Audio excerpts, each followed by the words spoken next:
चाहते थे उनको ये मौका ही नहीं मिला।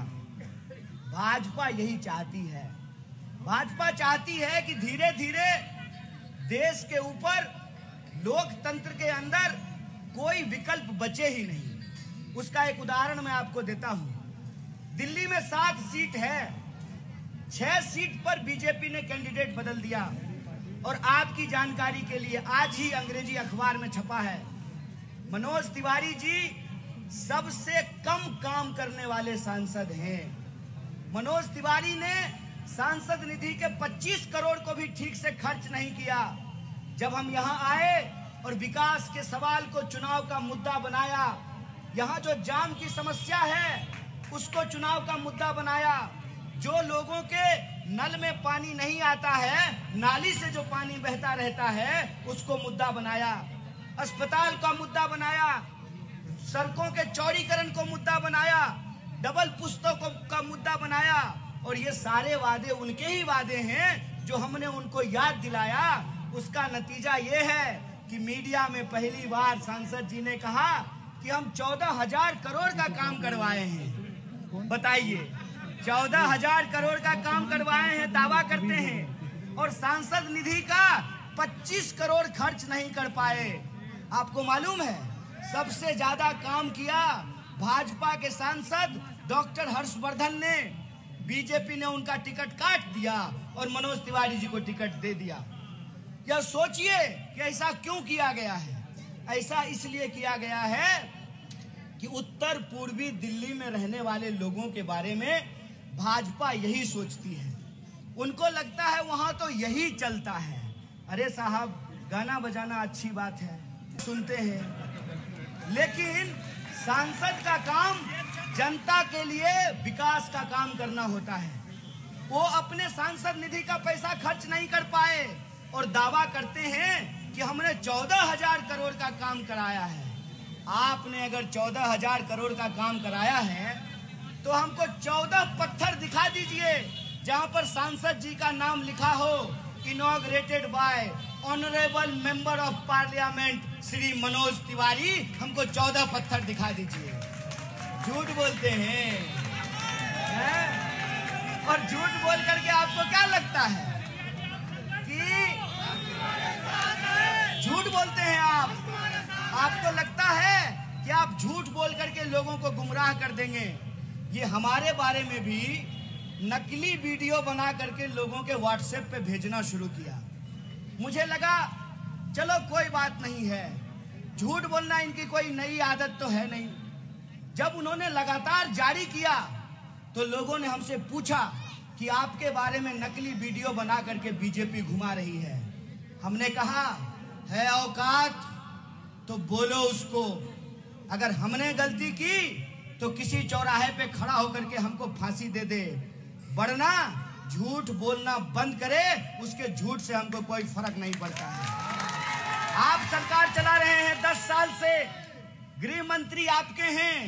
क्या सिपाही जी, जैसा का बाकन गृह मंत्री है, हम तो नहीं है ना, मेरे बाबूजी भी नहीं है।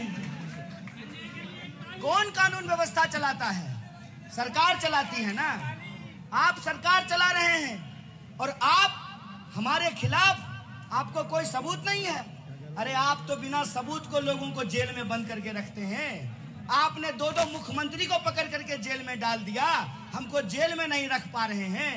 लोगों को बेवकूफ बनाना बंद कीजिए और इस सवाल का जवाब दीजिए कि मुझे गाली देने से उत्तर पूर्वी दिल्ली के लोगों की नाली नहीं बन जाएगी। आपने इस क्षेत्र के लोगों का काम क्यों नहीं किया? इस सवाल का जवाब दीजिए। आपको लोगों ने एक बार नहीं, 5 साल के लिए नहीं, पूरे 10 साल के लिए सांसद बनाया है। आप 10 काम बता दीजिए जो आपने इस क्षेत्र के लिए किया हो। इनके पास एक भी काम नहीं है जो गिना सके।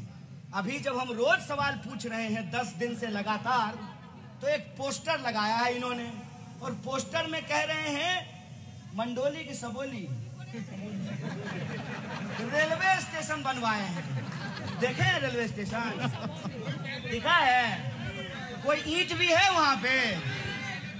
कितना झूठ बोलते हैं साहब। जो सहारनपुर दिल्ली एक्सप्रेसवे है आप मुझे बताइए, गोंडा में रहने वाले लोग, बाबरपुर में रहने वाले लोग, रोहतास नगर रहने वाले लोगों को उस एक्सप्रेसवे से क्या मिलेगा? उल्टे अगर अंडरपास नहीं बनाया गया तो दिल्ली से चल करके पहले आप उत्तर प्रदेश जाएंगे, फिर घूम करके वापस दिल्ली आकर के अपने घर को आएंगे। दो गांव इन्होंने गोद लिया। इन्होंने चौहान पट्टी गोद में ली, इन्होंने कादीपुर गांव गोद में लिया, सभापुर वार्ड इन्होंने गोद में लिया। मुझे बताइए, गांव तो वहीं का वहीं है, मीडिया को गोदी में जरूर बिठा लिया है।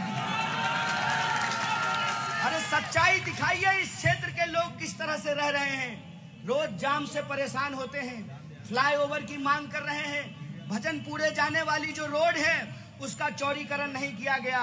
करोड़ों का टर्मिनल बन करके तैयार है, लेकिन भजनपुरा जाने में रोज जाम लगता है। यह जो कैसे, अरे तो आपके मकान पे अपना नाम लिख देंगे तो मेरा हो जाएगा। ये जो हकीकत है, उस हकीकत पर जब हमने सवाल पूछना शुरू किया है तो सांसद महोदय पिछले 10 साल में जितनी बार आपके गली में नहीं आए थे, उससे ज्यादा बार पिछले 10 दिन में आ चुके हैं। इसीलिए मैं कहता हूं, लोकतंत्र में विकल्प को जिंदा रखना जरूरी है। और लोकतंत्र में अगर आप विकल्प को जिंदा रखेंगे तो सत्ता पक्ष भी दायरे में रहेगा और विपक्ष भी कायदे में रहेगा। यही लोकतंत्र की परिभाषा है। मैं दिल्ली आया 2009 में यूपीएससी करने के लिए। तिवारी जी कहते थे, मनोज जी, कि 30-40 दिन के लिए आए हैं, चले जाएंगे।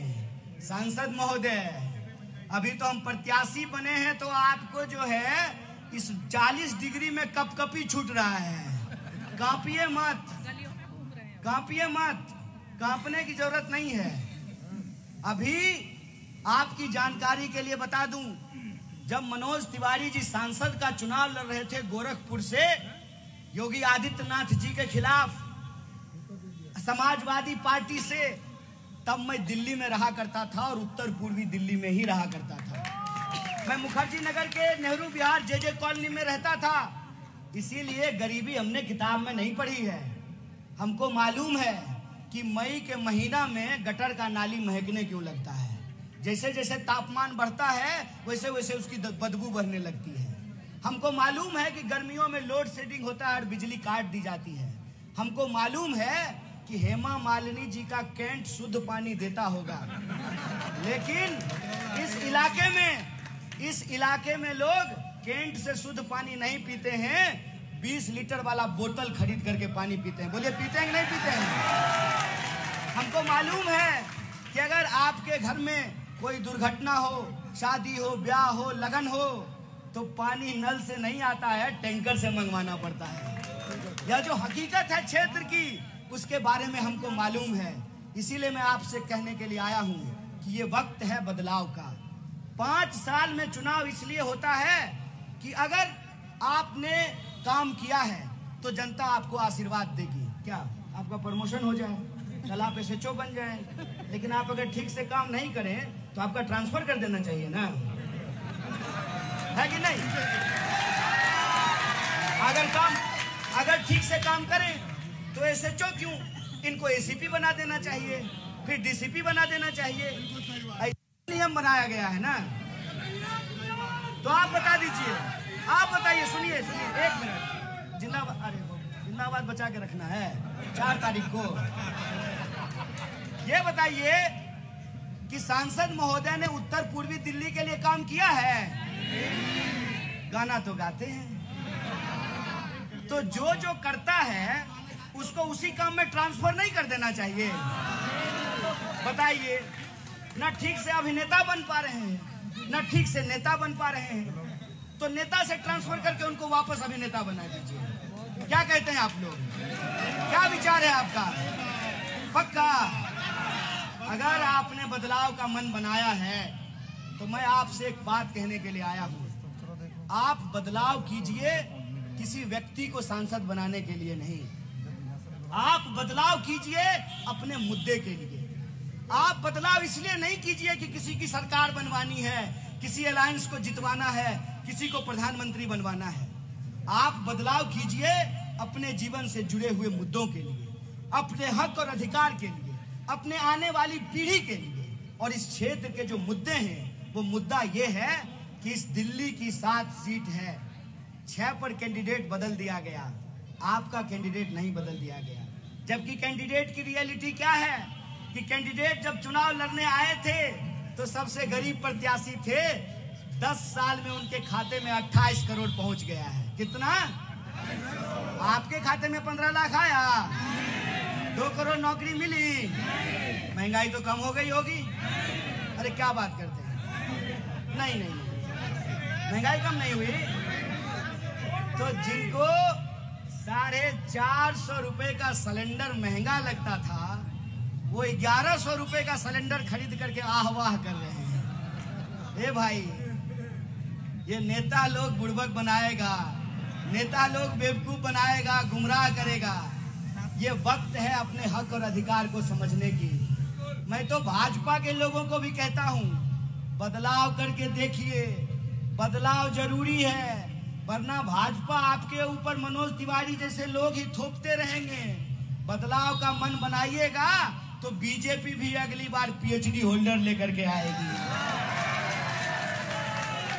फुल टाइम काम होता है जी, सांसद का काम फुल टाइम काम होता है, पार्ट टाइम काम नहीं होता है। फुल टाइम काम का मतलब है कि सांसद को संसद भवन में जाना, संसद भवन में क्षेत्र के लोगों के सवाल को उठाना, जो सांसद निधि का पैसा है उसको क्षेत्र के बीच में खर्च करना। और हम कहते हैं कि अगर लड़ने वाला नेता हो तो सरकार किसी की हो, लड़ करके काम करा सकता है, अपने क्षेत्र का विकास करा सकता है। इसीलिए जो तीसरा अपील मैं आपसे करने के लिए आया हूं कि अगर आपने बदलाव का मन बनाया है, एक बार और चेक कर लेते हैं, बनाए कि नहीं बनाए हैं? दोनों हाथ उठा के बताइए, दोनों हाथ उठा करके, कोई हाथ नीचे नहीं रहनी चाहिए। अगर बदलाव का मन बनाया है तो तीसरा जो और आखिरी अपील मैं आपसे कहना चाहता हूं, देखिए चुनाव का वक्त है। चुनाव में सबसे मुश्किल ये होता है कि नेता लोगों का काम है लोगों को आपस में लड़ा देना, लोगों के बीच में झगड़ा करा देना। जानबूझ करके मनोज जी ने हमारे ऊपर हमला कराया अपनी हार की बौखलाहट से, जबकि उनको ये समझना चाहिए कि उनके बॉस से जब हम नहीं डर रहे हैं, कम से कम क्या सर, जो आदमी जेल घूम करके आ गया है उसको नमूना टाइप के गुंडा से डर लगेगा? पुलिस का डंडा सबसे भारी होता है ना सर? तो नमूना टाइप का गुंडा भेज करके उनको लगा कि इसको डरा देंगे। हम डरने वाले नहीं हैं, लेकिन मैं आप तमाम लोगों से कहना चाहता हूं कि आप लोग भी डरे नहीं, घबराए नहीं और गुमराह नहीं है। वो कोशिश करेंगे आपको आपस में झगड़ा लगा देने का। भाजपा का लोग भी अगर आपसे झगड़ा करने के लिए आए तो हाथ जोड़ करके कहिएगा, भाई 10 साल से तुम जिसको वोट दे रहे हो ना, हैट्रिक मुबारक हो तुमको। झगड़ा नहीं करना है, शांति बना करके रखना है और अपने मुद्दे से भटकना नहीं है। हमारा मुद्दा यह है कि हमको ऐसा सांसद चुनना है जो हमारे सुख दुख में खड़ा हो, जो इस क्षेत्र की समस्याओं को प्रमुखता से उठाए। देखिए 10 दिन में इनको हम खींच करके विकास के मुद्दा पर लेकर के आए हैं ना। पहली बार जो है ये अपने काम का झूठा पोस्टर लगवा रहे हैं। प्रधानमंत्री जी चल करके यमुना पार आए हैं, तो अपने मुद्दे पर टिके रहना है। ये कोशिश करेंगे झगड़ा लड़ाने का, अफवाह फैलाएंगे, गुमराह करेंगे। हमको लोकतंत्र के पर्व को शांतिपूर्ण तरीके से मनाना है और लोकतंत्र की ताकत वोट में होती है। हर तानाशाही